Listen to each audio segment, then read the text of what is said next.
बारामतीमधली सांगता सभा मिशन बंगला मैदानामध्ये होणार आहे। त्यासाठी मंडप सुद्धा बांधण्यात येतोय। जास्तीत जास्त भव्य सभा घेण्यासाठी सध्या जय्यत तयारी सुरू आहे। तर 1967 पासून शरद पवारांच्या प्रचाराची सांगता सभा ही मिशन बंगला मैदानातच व्हायची। मात्र लोकसभा निवडणुकीच्या वेळी मिशन बंगला मैदान अजित पवारांनी मिळवलं आणि तेव्हा सुप्रिया सुळेंसाठी शरद पवारांनी लेंडीपट्टा मैदानात सांगता सभा घेतली होती।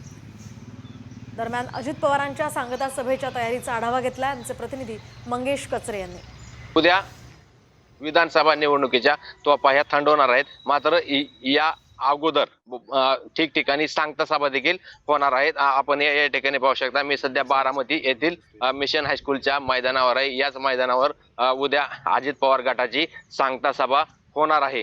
गेली अनेक वर्षापासून पवार कुटुंबियांनी याच मिशन हायस्कूलच्या मैदानावर एकच सांगता सभा घेऊन विक्रमी मताने निवडून येण्याचा विक्रम देखील पवार कुटुंबियांनी केलेला आहे। मात्र गेल्या काही महिन्यामध्ये राष्ट्रवादी काँग्रेसमध्ये फूट पडली आणि हे दोन पक्ष झाले। अजित पवारांचा एक पक्ष झाला आणि शरद पवारांचा दुसरा पक्ष झाला आणि त्यानंतर लोकसभेची निवडणूक झाली। लोकसभेच्या निवडणुकीमध्ये सुप्रिया सुळे विरुद्ध सुनेत्रा पवार अशी लढत झाली। या लोकसभेच्या सांगता सभेच्या वेळी अजित पवार गटाने या मैदानाची परवानगी मिळवली आणि याच मैदानावर अजित पवार गटाची सांगता सभा देखील झाली।